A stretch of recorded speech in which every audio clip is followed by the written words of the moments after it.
Hi, I'm Ryan and I'm an active duty 68 whiskey. Today I'm going to show you how to assess your high and tight tourniquet that you previously applied and convert that tourniquet into a deliberate tourniquet. This is done in the tactical field care phase. Consider body substance isolation. If a combat lifesaver is available, direct them to assist. First, expose the injury and assess the bleeding source. Next, assess previously applied tourniquets for effectiveness at controlling bleeding and proximity to the bleeding site. Check for a distal pulse. If the distal pulse is present, attempt additional tightening. If a distal pulse is still present, immediately apply a second tourniquet 2 or 3 inches directly on the skin above the bleeding site, if possible, and tighten.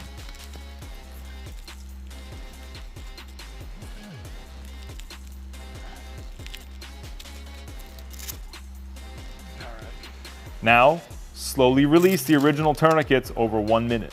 Okay, so I'm going to release this one slowly over 1 minute. Okay. Watch the area where bleeding originally took place, ensuring no bleeding reoccurs. If bleeding reoccurs, immediately retighten initial tourniquet, ensuring bleeding is controlled. And further tighten the newly applied tourniquet.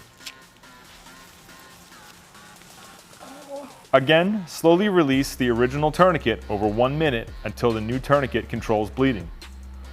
Assess the tourniquet, ensuring no rebleeding has occurred. Slide originally placed tourniquets down, but leave it in place proximal to the newly placed tourniquet. If relocated, tourniquets should not be fully tightened, but excess slack should be removed to avoid interfering with future treatments and casualty movement.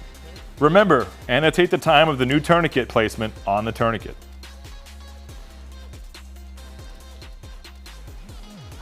Document all treatment on a DD Form 1380 TC3 card and attach to the casualty.